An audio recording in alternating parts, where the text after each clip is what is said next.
ಅಥ ದ್ವಿತೀಯೋऽಧ್ಯಾಯಃ. ಸಂಜಯ ಉವಾಚ ತಂ ತಥಾ ಕೃಪಯಾವಿಷ್ಟಂ ಅಶ್ರುಪೂರ್ಣಾಕುಲೇಕ್ಷಣಂ ವಿಷೀದಂತಂ ಇದಂ ವಾಕ್ಯಂ ಉವಾಚ ಮಧುಸೂದನಃ.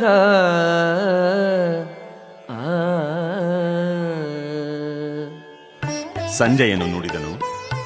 ಕರುಣೆಯಿಂದ ತುಂಬಿ ವಿಷಣ್ಣ ಮನಸ್ಕನಾಗಿ ಕಂಬನಿ ತುಂಬಿದ ಅರ್ಜುನನನ್ನು ನೋಡಿ ಮಧುಸೂದನನಾದ ಕೃಷ್ಣನು ಹೀಗೆ ಹೇಳಿದನು. ಶ್ರೀ ಭಗವಾನುವಾಚ ಕುತಸ್ತ್ವಾ ಕಶ್ಮಲಂ ಇದಂ ವಿಷಮೇ ಸಮುಪಸ್ಥಿತಂ ಅನಾರ್ಯಜುಷ್ಟಂ ಅಸ್ವರ್ಗ್ಯಂ ಅಕೀರ್ತಿಕರಂ ಅರ್ಜುನ. ಪ್ರಿಯ ಅರ್ಜುನ, ಈ ಕಶ್ಮಲವು ನಿನಗೆ ಹೇಗೆ ಬಂದಿತು? ಬದುಕಿನ ಮಹತ್ವವನ್ನು ತಿಳಿದ ಮನುಷ್ಯನಿಗೆ ಈ ಕಶ್ಮಲವು ಭೂಷಣವಲ್ಲ, ಅನಾರ್ಯವಾದದ್ದು. ಇಂತಹ ಕಶ್ಮಲವು ಸ್ವರ್ಗಕ್ಕೆ ಕೊಂಡೊಯ್ಯುವುದಿಲ್ಲ, ಅಪಕೀರ್ತಿಗೆ ಕಾರಣವಾಗುತ್ತದೆ.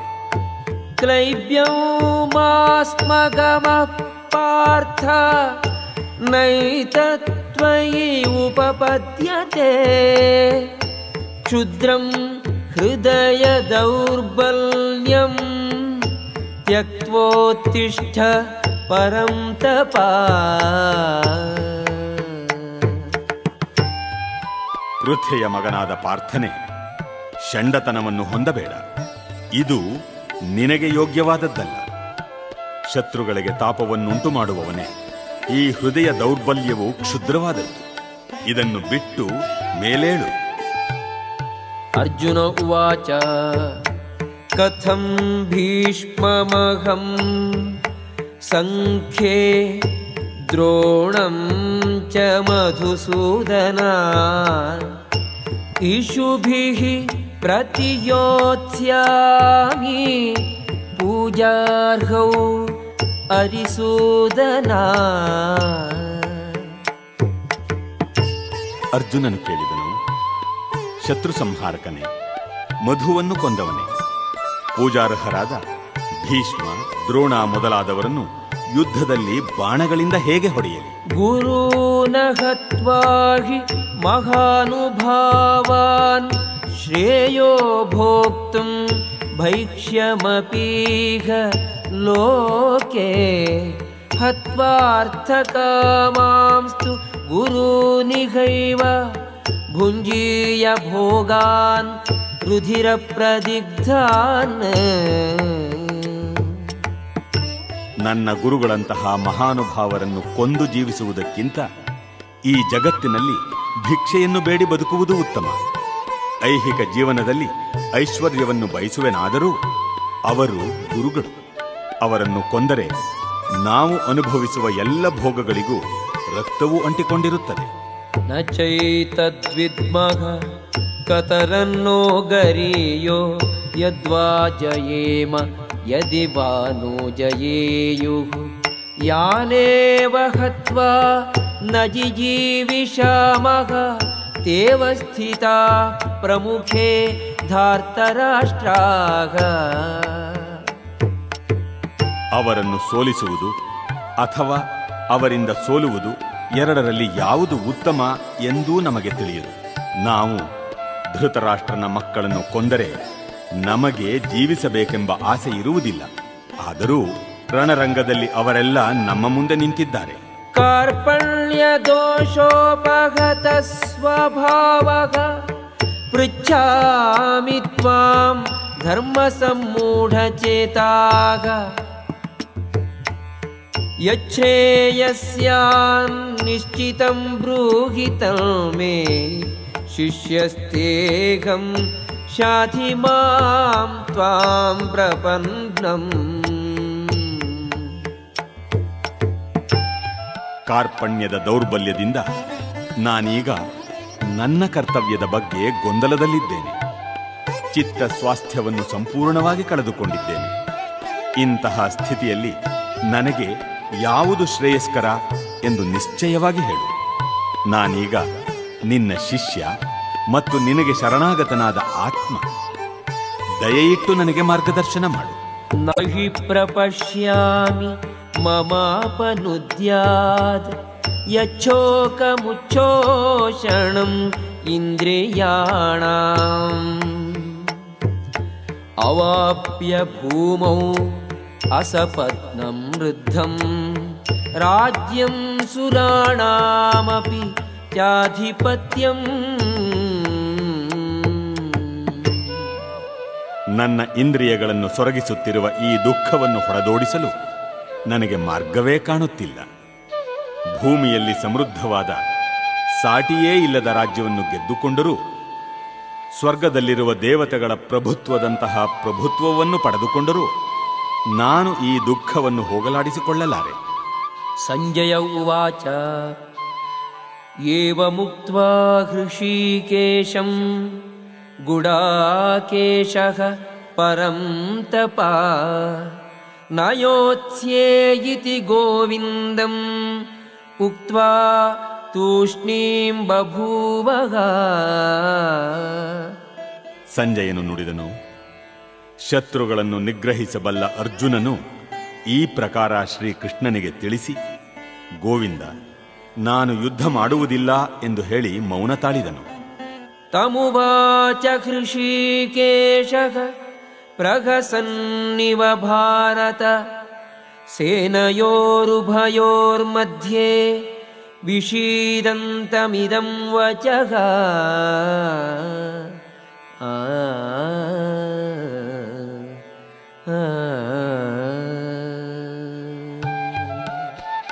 ಭರತನ ವಂಶಜನಾದ ಧೃತರಾಷ್ಟ್ರನೇ, ಆಗ ಎರಡು ಸೈನ್ಯಗಳ ಮಧ್ಯೆ ವಿಷಾದದಲ್ಲಿ ಮುಳುಗಿದ ಅರ್ಜುನನನ್ನು ಕುರಿತು ಕೃಷ್ಣನು ನಸುನಗುತ್ತ ಈ ಮಾತುಗಳನ್ನು ಹೇಳಿದನು.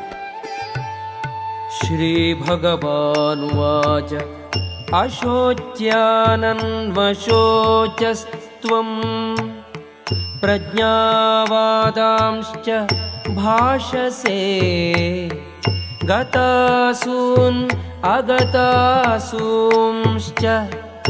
ನಾನುಶೋಚಂತಿ ಪಂಡಿತಾಃ. ದೇವೋತ್ತಮ ಪರಮ ಪುರುಷನು ಹೀಗೆ ಹೇಳಿದನು, ನೀನು ವಿದ್ವಾಂಸರಂತೆ ಮಾತುಗಳನ್ನು ಆಡುತ್ತಿದ್ದೀಯೆ, ಆದರೆ ಶೋಕಕ್ಕೆ ಯೋಗ್ಯರಲ್ಲದವರನ್ನು ಕುರಿತು ಶೋಕಿಸುತ್ತಿದ್ದೀಯೆ. ಪಂಡಿತರು ಸತ್ತವರಿಗಾಗಿ ಆಗಲಿ ಬದುಕಿರುವವರಿಗಾಗಿ ಆಗಲಿ ದುಃಖಪಡುವುದಿಲ್ಲ. ನತ್ವೇವಾಹಂ ಜಾತು ನಾಸಂ ನತ್ವಂ ನೇಮೇ ಜನಾಧಿಪಾಃ ನ ಚೈವ ನ ಭವಿಷ್ಯಾಮಃ ಸರ್ವೇ ವಯಮತಃ ಪರಂ. ನಾನು ಇರಲಿಲ್ಲ ಎನ್ನುವ ಕಾಲವೇ ಇರಲಿಲ್ಲ, ನೀನೂ ಇರದಿದ್ದ, ಈ ರಾಜರೂ ಇರದಿದ್ದ ಕಾಲವೇ ಇರಲಿಲ್ಲ. ಭವಿಷ್ಯದಲ್ಲಿಯೂ ನಾವೆಲ್ಲರೂ ಇರುವುದಿಲ್ಲ ಎನ್ನುವುದೇ ಇಲ್ಲ. ದೇಹಿನೋಸ್ಮಿನ್ ಯಥಾ ದೇಹೇ ಕೌಮಾರಂ ಯೌವನಂ ಜರಾ ತಥಾ ದೇಹಾಂತರ ಪ್ರಾಪ್ತಿಃ ಧೀರಃ ತತ್ರ ನ ಮುಹ್ಯತಿ. ದೇಹಸ್ಥ ಆತ್ಮವು ಈ ದೇಹದಲ್ಲಿ ಬಾಲ್ಯದಿಂದ ಯೌವನಕ್ಕೆ ಮುಪ್ಪಿಗೆ ಒಂದೇ ಸಮನೆ ಸಾಗುವ ರೀತಿಯಲ್ಲೇ ಆತ್ಮವು ಸಾವಿನ ನಂತರ ಮತ್ತೊಂದು ದೇಹಕ್ಕೆ ಸಾಗುತ್ತದೆ. ಧೀರನಾದವನು ಇದರಿಂದ ಗೊಂದಲಕ್ಕೆ ಒಳಗಾಗುವುದಿಲ್ಲ. ಮಾತ್ರ ಸ್ಪರ್ಶಾಸ್ತು ಕೌಂತೇಯ ಶೀತೋಷ್ಣ ಸುಖ ದುಃಖದಾಃ ಆಗಮಾಪಾಯಿನೋ ನಿತ್ಯಾಃ ತಾನ್ ಸ್ಥಿತಿಕ್ಷಸ್ವ ಭಾರತ. ಹೇ ಕೌಂತೇಯ, ಸುಖ ದುಃಖಗಳು ಸ್ವಲ್ಪ ಕಾಲ ಕಾಣಿಸಿಕೊಳ್ಳುವವು, ಕ್ರಮೇಣ ಮಾಯವಾಗುವವು. ಚಳಿಗಾಲ ಮತ್ತು ಬೇಸಿಗೆಗಳು ಕಾಣಿಸಿಕೊಂಡು ಮಾಯವಾಗುವಂತೆ ಭರತವಂಶಜನೇ, ಅವು ಇಂದ್ರಿಯಗಳ ಗ್ರಹಣ ಶಕ್ತಿಯಿಂದ ಉದ್ಭವವಾಗುತ್ತವೆ. ಅವುಗಳಿಂದ ಕ್ಷೋಭೆಗೆ ಒಳಗಾಗದೆ ಸಹಿಸುವುದನ್ನು ಕಲಿಯಬೇಕು. ಯಂ ಹಿ ನೌ ವ್ಯಥಯಂತ್ಯೇತೆ ಪುರುಷಂ ಪುರುಷರ್ಷಭಾ ಸಮದುಃಖ ಸುಖಂ ಧೀರಂ ಸೋಮೃತತ್ವಾಯ ಕಲ್ಪತೆ. ಪುರುಷ ಶ್ರೇಷ್ಠನೇ, ಸುಖ ದುಃಖಗಳಿಂದ ವಿಚಲಿತನಾಗದೆ ಉಭಯ ಸ್ಥಿತಿಗಳಲ್ಲಿಯೂ ದೃಢನಾಗಿರುವ ಮನುಷ್ಯನು ಮೋಕ್ಷಕ್ಕೆ ಅರ್ಹನಾದವನು. ನಾಸತೋ ವಿದ್ಯತೆ ಭಾವೋ ನಾಭಾವೋ ವಿದ್ಯತೆ ಸತಃ ಉಭಯೋರಪಿ ದೃಷ್ಟೋಂತಃ ತ್ವನಯೋಸ್ತತ್ವದರ್ಶಿಭಿಃ. ಅಸ್ತಿತ್ವದಲ್ಲಿ ಇಲ್ಲದಿರುವುದು ಐಹಿಕ ದೇಹ ಉಳಿಯುವುದಿಲ್ಲ ಮತ್ತು ನಿರಂತರವಾದದ್ದು ಆತ್ಮ ಬದಲಾವಣೆ ಹೊಂದುವುದಿಲ್ಲ ಎಂದು ಅಧ್ಯಯನ ಮಾಡಿ ಅವರು ಈ ನಿರ್ಣಯಕ್ಕೆ ಬಂದಿದ್ದಾರೆ. ಅವಿನಾಶಿತು ತದ್ವಿಧಿ ಯೇನ ಸರ್ವಮಿದಂ ತದಂ ವಿನಾಶಂ ಅವ್ಯಯಸ್ಯಾಸ್ಯ ನ ಕಶ್ಚಿತ್ ಕರ್ತುಮರ್ಹತಿ. ದೇಹವನ್ನು ಯಾವುದು ವ್ಯಾಪಿಸಿದೆಯೋ ಅದು ಅವಿನಾಶಿ ಎಂದು ನೀನು ತಿಳಿಯಬೇಕು. ನಾಶವಿಲ್ಲದ ಆತ್ಮವನ್ನು ಯಾರೂ ನಾಶ ಮಾಡಲಾರರು. ಅಂತವಂತ ಇಮೇ ದೇಹ ನಿತ್ಯಸ್ಯೋಕ್ತಾಃ ಶರೀರಿಣಃ ಅನಾಶಿನೋ ಪ್ರಮೇಯಸ್ಯ ತಸ್ಮಾದ್ಯುಧ್ಯಸ್ವ ಭಾರತ. ಅವಿನಾಶಿಯು ಅಳತೆಗೆ ಸಿಕ್ಕದಿರುವುದು ನಿತ್ಯವೂ ಆದ ಆತ್ಮನ ಐಹಿಕ ದೇಹವು ನಾಶವಾಗಲೇಬೇಕು. ಆದುದರಿಂದ ಭರತ ವಂಶಜನೇ, ಯುದ್ಧ ಮಾಡು. ಯಯೇನಂ ವೇತ್ತಿ ಹಂತಾರಂ ಯಶ್ಚೈನಂ ಮನ್ಯತೆ ಹತಂ ಉಭೌ ತೌ ನ ವಿಜಾನೀತೋ ನಾಯಂ ಹಂತಿ ನ ಹನ್ಯತೆ. ಜೀವಿಯು ಕೊಲ್ಲುತ್ತಾನೆ ಎಂದು ಭಾವಿಸುವವನಿಗೂ ಅದು ಕೊಲ್ಲಲ್ಪಟ್ಟಿತು ಎಂದು ಭಾವಿಸುವವನಿಗೂ ತಿಳುವಳಿಕೆ ಇಲ್ಲ. ಏಕೆಂದರೆ ಆತ್ಮನು ಕೊಲ್ಲುವುದೂ ಇಲ್ಲ, ಕೊಲ್ಲಲ್ಪಡುವುದೂ ಇಲ್ಲ. ನ ಜಾಯತೆ ಮ್ರಿಯತೆ ವಾ ಕದಾಚಿತ್ ನಾಯಂ ಭೂತ್ವಾ ಭವಿತಾ ವಾ ನ ಭೂಯಃ ಅಜೋ ನಿತ್ಯಃ ಶಾಶ್ವತೋಯಂ ಪುರಾಣೋ ನ ಹನ್ಯತೆ ಹನ್ಯಮಾನೆ ಶರೀರೇ. ಆತ್ಮಕ್ಕೆ ಯಾವಾಗಲೂ ಹುಟ್ಟು ಎನ್ನುವುದಿಲ್ಲ, ಸಾವು ಎನ್ನುವುದಿಲ್ಲ. ಅದು ಹಿಂದೆ ಹುಟ್ಟಿದ್ದಿಲ್ಲ, ಈಗ ಹುಟ್ಟಿ ಬರುವುದಿಲ್ಲ, ಮುಂದೆ ಹುಟ್ಟುವುದೂ ಇಲ್ಲ. ಅದು ಜನ್ಮರಹಿತವಾದದ್ದು, ನಿತ್ಯವಾದದ್ದು, ಶಾಶ್ವತವಾದದ್ದು, ಪುರಾತನವಾದದ್ದು. ದೇಹವನ್ನು ಕೊಂದಾಗ ಅದು ಸಾಯುವುದಿಲ್ಲ. ವೇದಾವಿನಾಶಿನಂ ನಿತ್ಯಂ ಯಯೇನಂ ಅಜಂ ಅವ್ಯಯಂ ಕಥಂ ಸ ಪುರುಷಃ ಪಾರ್ಥ ಕಂ ಘಾತಯತಿ ಹಂತಿ ಕಂ. ಹೇ ಪಾರ್ಥ, ಆತ್ಮವು ಅವಿನಾಶಿ, ನಿತ್ಯ. ಅದಕ್ಕೆ ಹುಟ್ಟಿಲ್ಲ, ಕ್ಷಯವಿಲ್ಲ ಎಂದು ತಿಳಿದವನು ಹೇಗೆ ಯಾರನ್ನಾದರೂ ಕೊಲ್ಲುವನು ಅಥವಾ ಕೊಲ್ಲಿಸುವನು? ವಾಸಾಂಸಿ ಜೀರ್ಣಾನಿ ಯಥಾ ವಿಹಾಯ ನವಾನಿ ಗೃಹ್ಣಾತಿ ನರೋಪದಾನಿ ತಥಾ ಶರೀರಾಣಿ ವಿಹಾಯ ಜೀರ್ಣಾನಿ ಅನ್ಯಾನಿ ಸಂಯಾತಿ ನವಾನಿ ದೇಹಿ. ಒಬ್ಬ ಮನುಷ್ಯನು ಹೇಗೆ ಹಳೆಯ ಬಟ್ಟೆಗಳನ್ನು ಬಿಟ್ಟು ಹೊಸ ಬಟ್ಟೆಗಳನ್ನು ತೊಟ್ಟುಕೊಳ್ಳುವನೋ ಹಾಗೆಯೇ ಆತ್ಮವು ಜೀರ್ಣವಾದ ದೇಹವನ್ನು ಬಿಟ್ಟು ಹೊಸ ದೇಹವನ್ನು ಸ್ವೀಕರಿಸುತ್ತದೆ. ನೈನಂ ಛಿಂದಂತಿ ಶಸ್ತ್ರಾಣಿ ನೈನಂ ದಹತಿ ಪಾವಕಃ ನ ಚೈನಂ ಕ್ಲೇದಯಂತ್ಯಾಪೋ ನ ಶೋಷಯತಿ ಮಾರುತಃ. ಆತ್ಮವನ್ನು ಶಸ್ತ್ರಗಳು ಕತ್ತರಿಸಲಾರವು, ಅಗ್ನಿಯು ಸುಡಲಾರದು, ನೀರು ನೆನೆಯಿಸಲಾರದು ಮತ್ತು ಗಾಳಿಯು ಒಣಗಿಸಲಾರದು. ಅಚ್ಛೇದ್ಯೋಯಂ ಅದಾಹ್ಯೋಯಂ ಅಕ್ಲೇದ್ಯೋ ಶೋಷ್ಯ ಏವ ಚ ನಿತ್ಯಃ ಸರ್ವಗತಃ ಸ್ಥಾಣುಃ ಅಚಲೋಯಂ ಸನಾತನಃ. ಜೀವಾತ್ಮನನ್ನು ಮುರಿಯಲಾಗುವುದಿಲ್ಲ, ನೀರಿನಲ್ಲಿ ಕರಗಿಸಲು ಸಾಧ್ಯವಿಲ್ಲ, ಇದನ್ನು ಸುಡಲು ಸಾಧ್ಯವಿಲ್ಲ, ಒಣಗಿಸಲು ಸಾಧ್ಯವಿಲ್ಲ. ಈತನು ನಿತ್ಯನು, ಎಲ್ಲೆಡೆ ಇರುವವನು, ಬದಲಾವಣೆ ಇಲ್ಲದವನು, ಅಚಲನಾದವನು ಮತ್ತು ಸನಾತನವಾಗಿಯೂ ಒಂದೇ ಆಗಿರುತ್ತಾನೆ.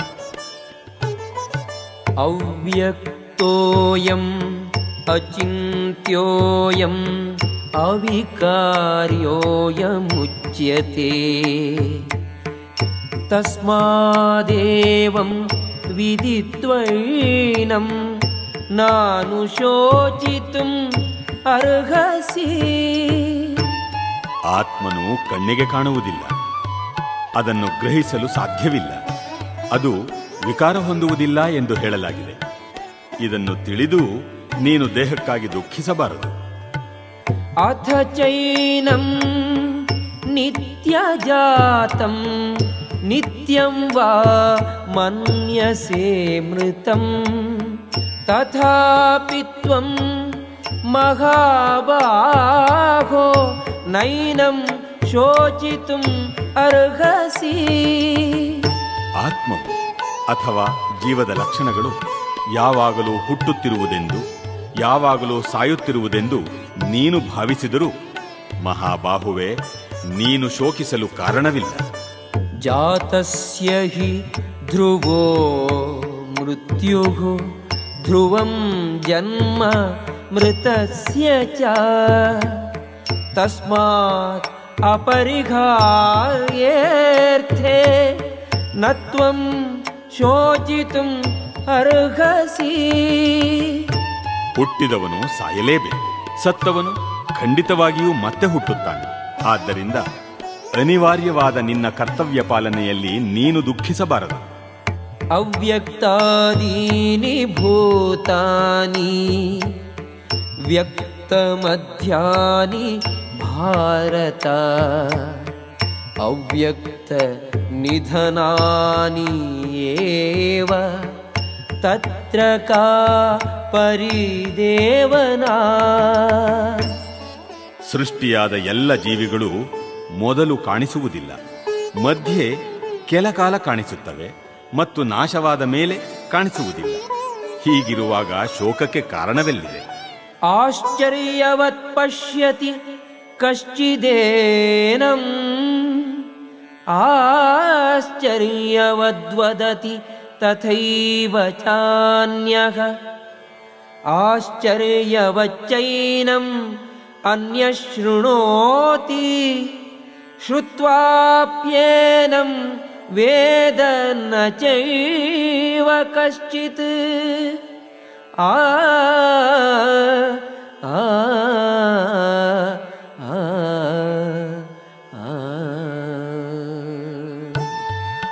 ಕೆಲವರು ಆತ್ಮನನ್ನು ಆಶ್ಚರ್ಯದಿಂದ ಕಾಣುತ್ತಾರೆ, ಕೆಲವರು ಅವನನ್ನು ಆಶ್ಚರ್ಯಕರ ಎಂದು ವರ್ಣಿಸುತ್ತಾರೆ, ಮತ್ತೆ ಕೆಲವರು ಅವನು ಆಶ್ಚರ್ಯಕರ ಎನ್ನುವ ಮಾತನ್ನು ಕೇಳುತ್ತಾರೆ. ಇನ್ನು ಕೆಲವರಾದರೋ ಅವನ ವಿಷಯ ಕೇಳಿದರೂ ಒಂದಿಷ್ಟೂ ಅರ್ಥ ಮಾಡಿಕೊಳ್ಳಲಾರರು.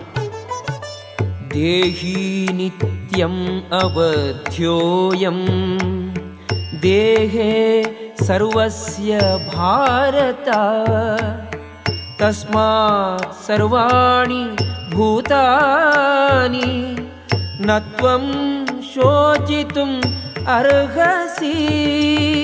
ಭರತವಂಶಜನಾದ ಅರ್ಜುನನೇ, ಈ ದೇಹದಲ್ಲಿ ವಾಸಿಸುವವನನ್ನು ಎಂದೂ ಕೊಲ್ಲಲು ಸಾಧ್ಯವಿಲ್ಲ. ಆದುದರಿಂದ ನೀನು ಯಾವ ಜೀವಿಗಾಗಿಯೂ ದುಃಖಿಸುವ ಕಾರಣವಿಲ್ಲ. ಸ್ವಧರ್ಮಮಪಿ ಚಾವೇಕ್ಷ್ಯ ನ ವಿಕಂಪಿತುಂ ಅರ್ಹಸಿ. ಧರ್ಮ್ಯಾಧಿ ಯುದ್ಧಾತ್ ಶ್ರೇಯೋನ್ಯತ್ ಕ್ಷತ್ರಿಯಸ್ಯ ನ ವಿದ್ಯತೆ.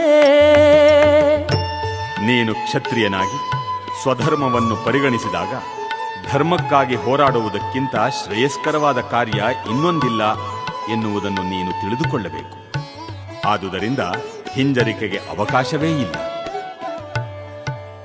ಯದೃಚ್ಛಯಾ ಚೋಪಪನ್ನಂ ಸ್ವರ್ಗದ್ವಾರಂ ಅಪಾವೃತಂ ಸುಖಿನಃ ಕ್ಷತ್ರಿಯಾಃ ಪಾರ್ಥ ಲಭಂತೆ ಯುದ್ಧಂ ಈದೃಶಂ. ಹೇ ಪಾರ್ಥ, ಇಂತಹ ಯುದ್ಧ ಮಾಡುವ ಅವಕಾಶಗಳು ತಾವಾಗಿ ಬಂದು ಸ್ವರ್ಗಲೋಕದ ಬಾಗಿಲುಗಳನ್ನು ಯಾವ ಕ್ಷತ್ರಿಯರಿಗಾಗಿ ತೆರೆಯುತ್ತವೆಯೋ ಅಂತಹ ಕ್ಷತ್ರಿಯರು ಸುಖಿಗಳು. ಅಥ ಚೇತ್ವಮಿಮಂ ಧರ್ಮ್ಯಂ ಸಂಗ್ರಾಮಂ ನ ಕರಿಷ್ಯಸಿ ತತಃ ಸ್ವಧರ್ಮಂ ಕೀರ್ತಿಂ ಚ ಹಿತ್ವಾ ಪಾಪಂ ಅವಾಪ್ಸ್ಯಸಿ. ನೀನೇನಾದರೂ ಯುದ್ಧ ಮಾಡಬೇಕಾದ ನಿನ್ನ ಸ್ವಧರ್ಮವನ್ನು ಪಾಲಿಸದೇ ಇದ್ದರೆ ನಿನ್ನ ಕರ್ತವ್ಯವನ್ನು ಅಲಕ್ಷ್ಯ ಮಾಡಿದ ಪಾಪಕ್ಕೊಳಗಾಗುತ್ತೀಯೆ. ಯೋಧನಾಗಿ ನಿನ್ನ ಕೀರ್ತಿಯನ್ನು ಕಳೆದುಕೊಳ್ಳುತ್ತೀಯೆ. ಅಕೀರ್ತಿಂ ಚಾಪಿ ಭೂತಾನಿ ಕಥಯಿಷ್ಯಂತಿ ತೇ ವ್ಯಯಾಂ ಸಂಭಾವಿತಸ್ಯ ಚ ಅಕೀರ್ತಿಃ ಮರಣಾತ್ ಅತಿರಿಚ್ಯತೆ. ಜನರು ಎಂದೆಂದಿಗೂ ನಿನ್ನ ಅಪಕೀರ್ತಿಯನ್ನು ಕುರಿತು ಮಾತನಾಡುತ್ತಾರೆ.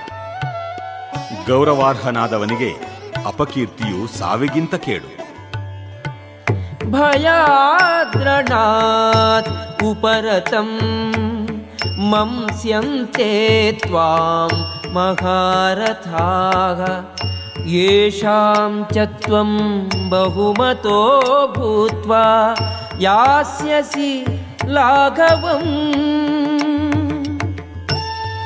ನಿನ್ನ ವಿಷಯದಲ್ಲಿ ಅತ್ಯಂತ ಗೌರವವನ್ನಿಟ್ಟುಕೊಂಡಿರುವ ಮಹಾರಥರು ನೀನು ಭಯದಿಂದಲೇ ರಣಭೂಮಿಯನ್ನು ಬಿಟ್ಟು ಹೋದೆ ಎಂದು ಭಾವಿಸುತ್ತಾರೆ ಮತ್ತು ನಿನ್ನ ವಿಷಯವಾಗಿ ಹಗುರವಾಗಿ ಪರಿಗಣಿಸುತ್ತಾರೆ.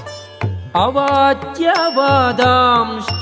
ಬಹೂನ್ ವದಿಷ್ಯಂತಿ ತವಾಹಿತಾಃ ನ್ಯೂದಂತಸ್ತವ ಸಾಮರ್ಥ್ಯಂ ತತೋ ದುಃಖತರಂ ನು ಕಿಂ. ನಿನ್ನ ಶತ್ರುಗಳು ನಿನ್ನ ವಿಷಯವಾಗಿ ಅವಾಚ್ಯ ಶಬ್ದಗಳನ್ನಾಡುವರು, ನಿನ್ನ ಸಾಮರ್ಥ್ಯವನ್ನು ನಿಂದಿಸುವರು. ನಿನಗೆ ಇದಕ್ಕಿಂತ ಹೆಚ್ಚು ದುಃಖಕರವಾದದ್ದು ಏನು?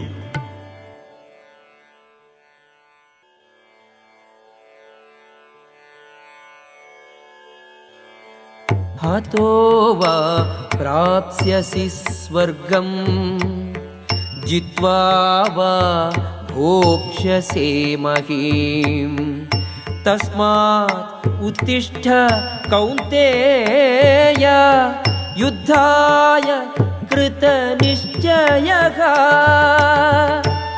ಅರ್ಜುನನೇ, ನೀನು ಯುದ್ಧದಲ್ಲಿ ಮಡಿದು ಸ್ವರ್ಗವನ್ನು ಸೇರುತ್ತೀಯೇ ಅಥವಾ ಗೆದ್ದು ಭೂಮಿಯ ಮೇಲೆ ರಾಜ್ಯವನ್ನು ಅನುಭವಿಸುತ್ತೀಯೇ?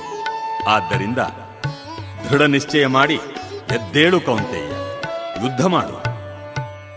ಸುಖ ದುಃಖೇ ಸಮೇ ಕೃತ್ವಾ ಲಾಭಾಲಾಭೌ ಜಯಾಜಯೌ ತತೋ ಯುದ್ಧಾಯ ಯುಜ್ಯಸ್ವ ನೈವಂ ಪಾಪಂ ಅವಾಪ್ಸ್ಯಸಿ. ಸುಖ ದುಃಖಗಳನ್ನು, ಲಾಭ ನಷ್ಟಗಳನ್ನು ಜಯಾಪಜಯಗಳನ್ನು ಪರಿಗಣಿಸದೆ ಯುದ್ಧ ಮಾಡಲೆಂದೇ ಯುದ್ಧ ಮಾಡು. ಹೀಗೆ ಮಾಡಿದರೆ ನಿನಗೆ ಪಾಪದ ಲೇಪವಿಲ್ಲ. ಏಷಾ ತೇ ಅಭಿಹಿತಾ ಸಾಂಖ್ಯೇ ಬುದ್ಧಿಃ ಯೋಗೇ ತು ಇಮಾಂ ಶೃಣು. ಬುದ್ಧ್ಯಾ ಯುಕ್ತೋ ಯಯಾ ಪಾರ್ಥ ಕರ್ಮಬಂಧಂ ಪ್ರಹಾಸ್ಯಸಿ.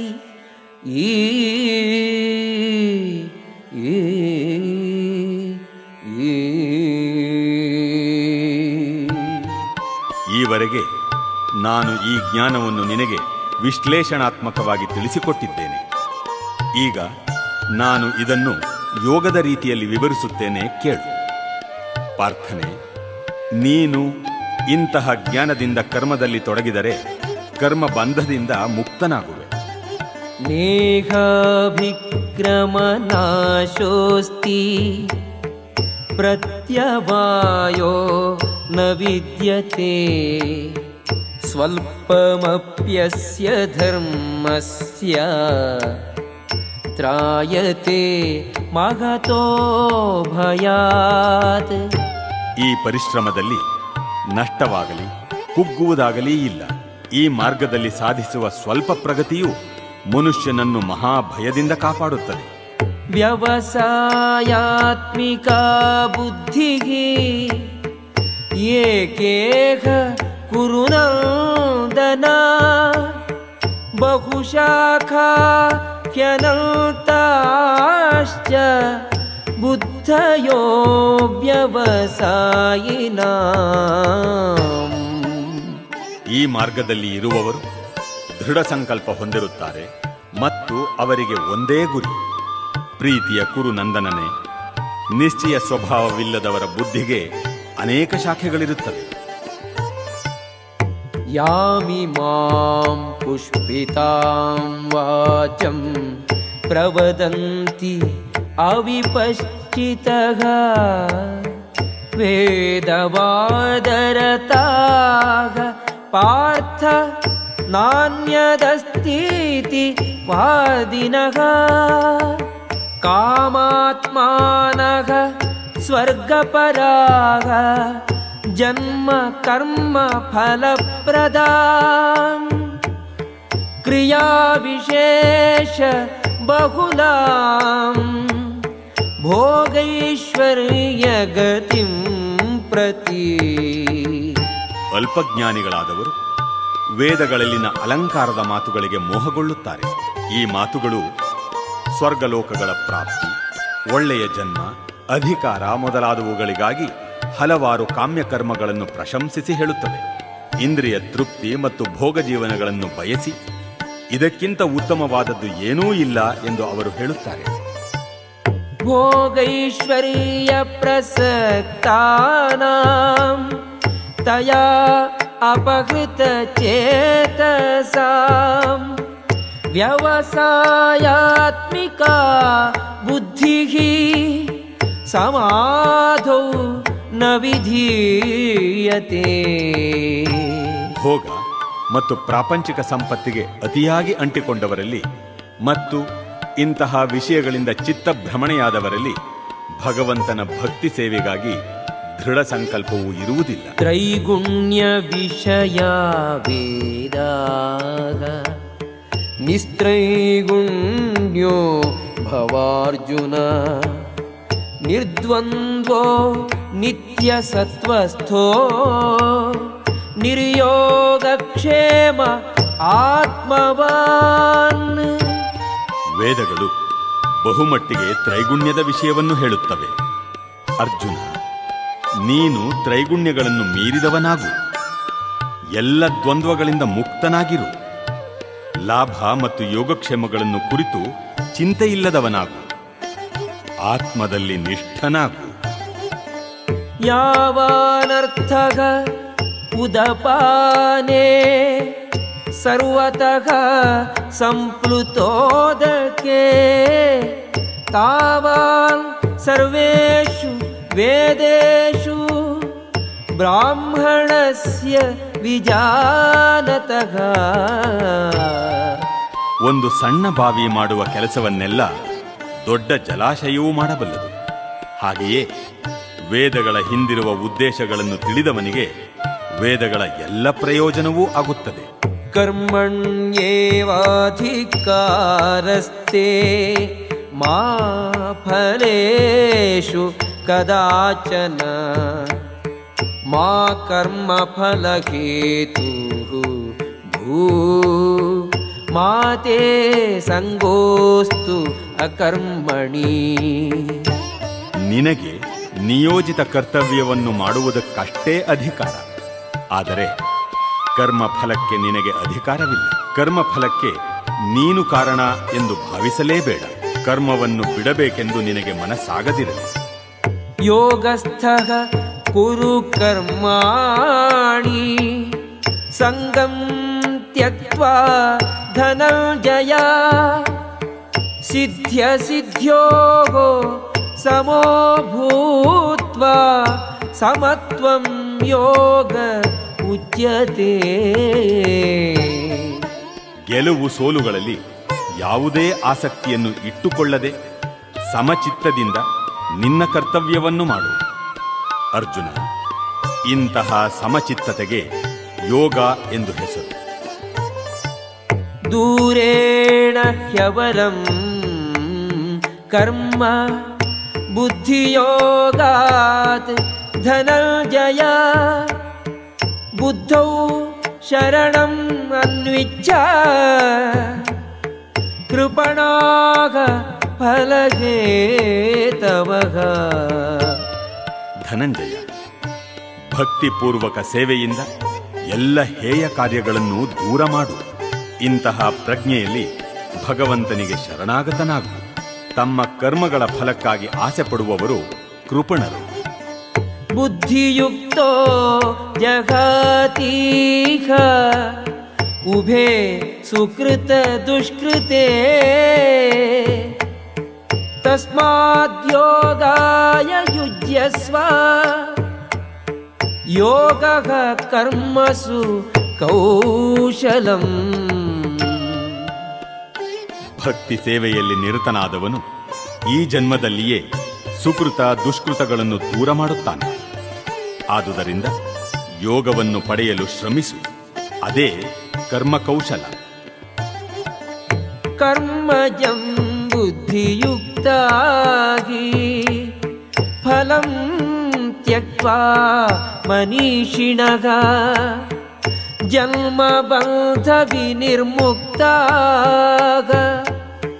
ಪದಂ ಗಚ್ಚಂತಿ ಅನಾಮಯಂ. ಹೀಗೆ ಭಕ್ತಿ ಸೇವೆಯಲ್ಲಿ ನಿರತರಾಗಿ ಮಹರ್ಷಿಗಳು ಅಥವಾ ಭಕ್ತರು ಐಹಿಕ ಜಗತ್ತಿನಲ್ಲಿ ಕರ್ಮಫಲದಿಂದ ಮುಕ್ತರಾಗುತ್ತಾರೆ. ಹೀಗೆ ಅವರು ಹುಟ್ಟು ಸಾವುಗಳ ಚಕ್ರದಿಂದ ಬಿಡುಗಡೆ ಹೊಂದುತ್ತಾರೆ ಮತ್ತು ಭಗವದ್ಧಾಮಕ್ಕೆ ಮರಳಿ ಎಲ್ಲ ದುಃಖಗಳನ್ನು ಮೀರಿದ ಸ್ಥಿತಿಯನ್ನು ಪಡೆಯುತ್ತಾರೆ. ಯದಾ ತೇ ಮೋಹಕಲಿಲಂ ಬುದ್ಧಿಃ ವ್ಯತಿತರಿಷ್ಯತಿ ತದಾ ಗಂತಾಸಿ ನಿರ್ವೇದಂ ಶ್ರೋತವ್ಯಸ್ಯ ಶ್ರುತಸ್ಯ ಚ. ನಿನ್ನ ಬುದ್ಧಿಯು ಭ್ರಾಂತಿಯ ದಟ್ಟವಾದ ಕಾಡಿನಿಂದ ಹೊರಕ್ಕೆ ಬಂದ ನಂತರ ನೀನು ಹಿಂದೆ ಕೇಳಿರುವುದೆಲ್ಲಕ್ಕೆ ಮತ್ತು ಮುಂದೆ ಕೇಳುವುದೆಲ್ಲಕ್ಕೆ ನಿರ್ಲಕ್ಷ್ಯವನ್ನು ತೋರಬೇಕು. ಶ್ರುತಿ ವಿಪ್ರತಿಪನ್ನಾತೆ ಯದಾ ಸ್ಥಾಸ್ಯತಿ ನಿಶ್ಚಲ ಸಮಾಧೌ ಅಚಲಾ ಬುದ್ಧಿಃ ತದಾ ಯೋಗಂ ಅವಾಪ್ಸ್ಯಸಿ. ವೇದಗಳ ಅಲಂಕಾರಿಕ ಭಾಷೆಯು ನಿನ್ನ ಮನಸ್ಸನ್ನು ಕಲಕದೇ ಇರುವಾಗ, ಮನಸ್ಸು ಸಮಾಧಿಯಲ್ಲಿ ನಿಶ್ಚಲವಾಗಿರುವಾಗ ನೀನು ದಿವ್ಯ ಪ್ರಜ್ಞೆ ಪಡೆಯುತ್ತೀಯೆ. ಅರ್ಜುನ ಉವಾಚ ಸ್ಥಿತಪ್ರಜ್ಞಸ್ಯ ಕಾ ಭಾಷಾ ಸಮಾಧಿಸ್ಥಸ್ಯ ಕೇಶವ ಸ್ಥಿತಧೀಃ ಕಿಂ ಪ್ರಭಾಷೇತ ಕಿಮಾಸೀತ ವ್ರಜೇತ ಕಿಂ. ಅರ್ಜುನನು ಹೇಳುತ್ತಾನೆ, ಕೃಷ್ಣನೇ, ಯಾರ ಪ್ರಜ್ಞೆಯು ದಿವ್ಯತ್ವದಲ್ಲಿ ಇದೆಯೋ ಅವನ ಲಕ್ಷಣಗಳೇನು? ಅವನು ಹೇಗೆ ಮಾತನಾಡುತ್ತಾನೆ? ಅವನ ಭಾಷೆ ಯಾವುದು? ಅವನು ಹೇಗೆ ಕುಳಿತುಕೊಳ್ಳುತ್ತಾನೆ? ಹೇಗೆ ನಡೆಯುತ್ತಾನೆ? ಶ್ರೀ ಭಗವಾನುವಾಚ ಪ್ರಜಹಾತಿ ಯದಾ ಕಾಮಾನ್ ಸರ್ವಾನ್ ಪಾರ್ಥ ಮನೋಗತಾನ್ ಆತ್ಮನ್ಯೇವಾತ್ಮನಾ ತುಷ್ಟಃ ಸ್ಥಿತಪ್ರಜ್ಞಃ ತದೋಚ್ಯತೆ. ದೇವೋತ್ತಮ ಪರಮ ಪುರುಷನು ಹೇಳಿದನು, ಪಾರ್ಥ, ಮನಸ್ಸಿನ ಕಲ್ಪನೆಗಳಿಂದ ಇಂದ್ರಿಯ ಸುಖದ ವಿವಿಧ ಬಯಕೆಗಳು ಉಂಟಾಗುತ್ತವೆ. ಒಬ್ಬ ಮನುಷ್ಯನು ಇಂದ್ರಿಯ ಸುಖದ ಎಲ್ಲ ಬಗೆಯ ಆಸೆಗಳನ್ನು ತ್ಯಜಿಸಿ ಅವನ ಮನಸ್ಸು ಪರಿಶುದ್ಧವಾಗಿ ಆತ್ಮದಲ್ಲೇ ಸಂತುಷ್ಟನಾದಾಗ ಆತನನ್ನು ಶುದ್ಧ ದಿವ್ಯ ಪ್ರಜ್ಞೆಯಲ್ಲಿ ಇರುವವ ಎಂದು ಕರೆಯುವರು. ದುಃಖೇಷು ಅನುದ್ವಿಗ್ನಮನಾಗ ಸುಖೇಷು ವಿಗತ ಸ್ಪೃಹಃ ವೀತರಾಗ ಭಯ ಕ್ರೋಧಃ ಸ್ಥಿತಧೀಃ ಮುನಿರುಚ್ಯತೆ. ತ್ರಿವಿಧವಾದ ದುಃಖಗಳಿಂದ ಮನಸ್ಸಿನಲ್ಲಿ ಉದ್ವಿಗ್ನನಾಗದವನು, ಸುಖದಿಂದ ಉಬ್ಬದವನು, ರಾಗ ಭಯ ಕ್ರೋಧಗಳಿಲ್ಲದವನು ಸ್ಥಿರ ಮನಸ್ಸಿನ ಮುನಿಯೆನಿಸಿಕೊಳ್ಳುತ್ತಾನೆ. ಯಸ್ ಸರ್ವತ್ರಾನಭಿಸ್ನೇಹಃ ತತ್ತತ್ಪ್ರಾಪ್ಯ ಶುಭಾಶುಭಂ ನಾಭಿನಂದತಿ ನ ದ್ವೇಷ್ಟಿ ತಸ್ಯ ಪ್ರಜ್ಞಾ ಪ್ರತಿಷ್ಠಿತಾ. ಐಹಿಕ ಜಗತ್ತಿನಲ್ಲಿ ಒಳ್ಳೆಯದಾಗಲಿ ಕೆಟ್ಟದಾಗಲಿ ಯಾರ ಮನಸ್ಸನ್ನು ತಾಗುವುದಿಲ್ಲವೋ, ಯಾರು ಅದನ್ನು ಹೊಗಳುವುದೂ ಇಲ್ಲವೋ ತೆಗಳುವುದೂ ಇಲ್ಲವೋ ಅಂತಹವರು ಪರಿಪೂರ್ಣ ಜ್ಞಾನದಲ್ಲಿ ಸ್ಥಿರರಾಗಿರುತ್ತಾರೆ. ಯದಾ ಸಂಘರತೆ ಚಾಯಂ ಕೂರ್ಮೋಂಗಾನೀವ ಸರ್ವಶಃ ಇಂದ್ರಿಯಾಣೀಂದ್ರಿಯಾರ್ಥೇಭ್ಯಃ ತಸ್ಯ ಪ್ರಜ್ಞಾ ಪ್ರತಿಷ್ಠಿತಾ. ಆಮೆಯು ತನ್ನ ಅಂಗಗಳನ್ನು ಚಿಪ್ಪಿನೊಳಕ್ಕೆ ಎಳೆದುಕೊಳ್ಳುವಂತೆ ಯಾರು ತನ್ನ ಇಂದ್ರಿಯಗಳನ್ನು ಇಂದ್ರಿಯ ವಿಷಯಗಳಿಂದ ಹಿಂದಕ್ಕೆ ಎಳೆದುಕೊಳ್ಳಬಲ್ಲರೋ ಅವರು ಪರಿಪೂರ್ಣ ಪ್ರಜ್ಞೆಯಲ್ಲಿ ಸ್ಥಿರವಾಗಿರುತ್ತಾರೆ. ವಿಷಯ ವಿನಿವರ್ತಂತೆ ನಿರಾಹಾರಸ್ಯ ದೇಹಿನಃ ರಸವರ್ಜಂ ರಸೋಪ್ಯಸ್ಯ ಪರಂ ದೃಷ್ಟ್ವಾ ನಿವರ್ತತೆ. ದೇಹಸ್ಥ ಆತ್ಮವನ್ನು ಇಂದ್ರಿಯ ಸುಖದಿಂದ ದೂರವಿಡಬಹುದು, ಆದರೆ ಇಂದ್ರಿಯ ಸುಖದ ವಸ್ತುಗಳ ರುಚಿಯೂ ಉಳಿಯುತ್ತದೆ. ಆದರೆ ಇನ್ನೂ ಉತ್ತಮವಾದ ರುಚಿಯ ಅನುಭವದಿಂದ ಈ ಆಸಕ್ತಿಗಳನ್ನು ಕೊನೆಗಾಣಿಸಿದರೆ ಆತನ ಪ್ರಜ್ಞೆಯು ಸ್ಥಿರವಾಗಿರುತ್ತದೆ. ಯತತೋ ಹ್ಯಪಿ ಕೌಂತೇಯ ಪುರುಷಸ್ಯ ವಿಪಶ್ಚಿತಃ ಇಂದ್ರಿಯಾಣಿ ಪ್ರಮಾಥೀನಿ ಹರಂತಿ ಪ್ರಸಭಂ ಮನಃ. ಅರ್ಜುನ, ಇಂದ್ರಿಯಗಳು ಎಷ್ಟು ಬಲಶಾಲಿ ಮತ್ತು ಆವೇಶದಿಂದ ಕೆಲಸ ಮಾಡುತ್ತವೆ ಎಂದರೆ ಅವುಗಳನ್ನು ನಿಯಂತ್ರಿಸಲು ಪ್ರಯತ್ನಿಸುತ್ತಿರುವ ವಿವೇಚನಾವಂತನ ಮನಸ್ಸನ್ನೂ ಸೆಳೆದುಕೊಂಡು ಹೋಗಿಬಿಡುತ್ತವೆ. ತಾನಿ ಸರ್ವಾಣಿ ಸಂಯಮ್ಯ ಯುಕ್ತ ಆಸೀತ ಮತ್ಪರಃ ವಶೇ ಹಿ ಯಸ್ಯೇಂದ್ರಿಯಾಣಿ ತಸ್ಯ ಪ್ರಜ್ಞಾ ಪ್ರತಿಷ್ಠಿತಾ.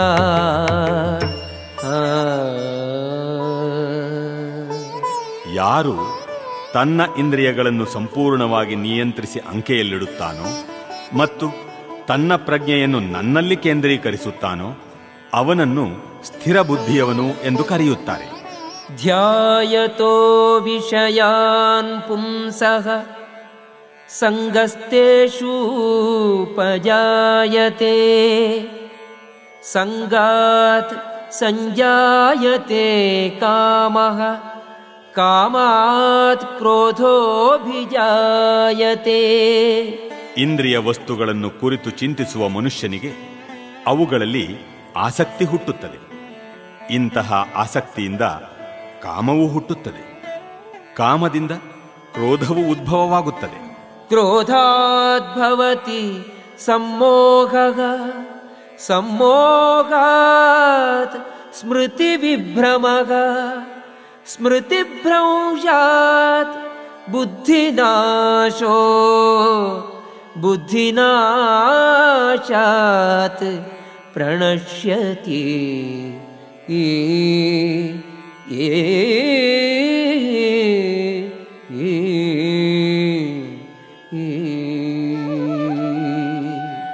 ಕ್ರೋಧದಿಂದ ಸಮ್ಮೋಹವೂ ಉಂಟಾಗುತ್ತದೆ.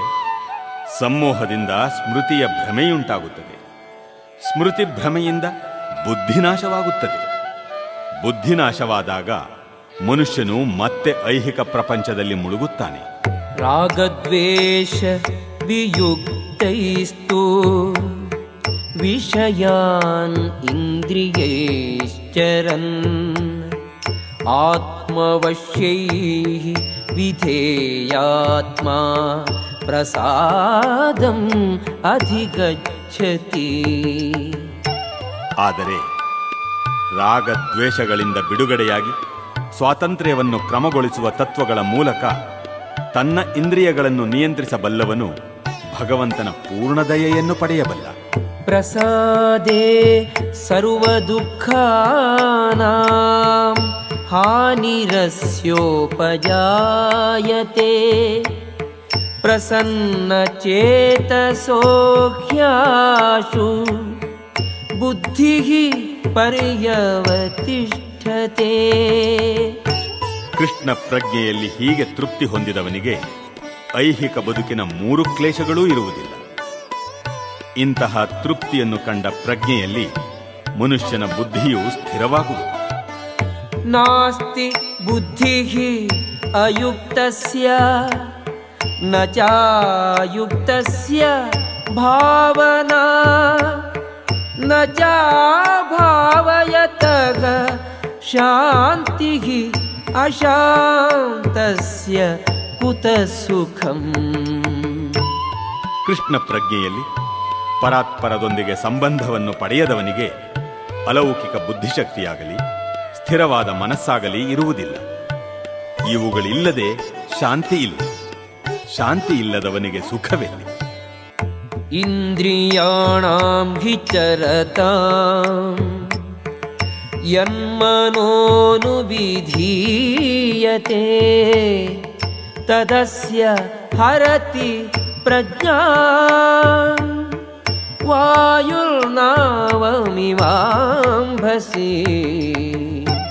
ಚಂಡಮಾರುತವು ನೀರಿನಲ್ಲಿರುವ ದೋಣಿಯನ್ನು ಹೊಡೆದುಕೊಂಡು ಹೋಗುತ್ತದೆ.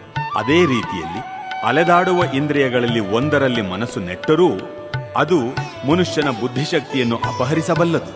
ತಸ್ಮಾದ್ಯಸ್ಯ ಮಹಾಬಾಹೋ ನಿಗೃಹೀತಾನಿ ಸರ್ವಶಃ ಇಂದ್ರಿಯಾಣಿ ಇಂದ್ರಿಯಾರ್ಥೇಭ್ಯಃ ತಸ್ಯ ಪ್ರಜ್ಞಾ ಪ್ರತಿಷ್ಠಿತಾ. ಮಹಾಬಾಹುವೇ, ಈ ಕಾರಣದಿಂದ ಯಾರು ತನ್ನ ಇಂದ್ರಿಯಗಳನ್ನು ಅವುಗಳ ವಸ್ತುಗಳಿಂದ ತಡೆದಿಡುತ್ತಾನೋ ಆತನು ನಿಶ್ಚಯವಾಗಿಯೂ ಸ್ಥಿರ ಬುದ್ಧಿಯವನು. ಯಾ ನಿಶಾ ಸರ್ವಭೂತಾನಾಂ ತಸ್ಯಾಂ ಜಾಗರ್ತಿ ಸಂಯಮಿ ಯಸ್ಯಾಂ ಜಾಗೃತಿ ಭೂತಾನಿ ಸಾ ನಿಶಾ ಪಶ್ಯತೋ ಮುನೇಃ. ಎಲ್ಲ ಪ್ರಾಣಿಗಳಿಗೆ ರಾತ್ರಿಯಾದಾಗ ಜಿತೇಂದ್ರಿಯನಿಗೆ ಎಚ್ಚರವಾಗಿರುವ ಕಾಲ. ಎಲ್ಲ ಪ್ರಾಣಿಗಳಿಗೆ ಎಚ್ಚತ್ತಿರುವ ಕಾಲವಾದಾಗ ಆಂತರ್ಯ ಪರೀಕ್ಷೆಯನ್ನು ಮಾಡಿಕೊಳ್ಳುವ ಮುನಿಗೆ ರಾತ್ರಿಯಾಗುತ್ತದೆ. ಆಪೂರ್ಯಮಾಣಂ ಅಚಲ ಪ್ರತಿಷ್ಠಂ ಸಮುದ್ರಮಾಪಃ ಪ್ರವಿಶಂತಿ ಯದ್ವತ್ ತದ್ವತ್ ಕಾಮಾಃ ಯಂ ಪ್ರವಿಶಂತಿ ಸರ್ವೇ ಸಶಾಂತಿಂ ಆಪ್ನೋತಿ ನ ಕಾಮಕಾಮೀ.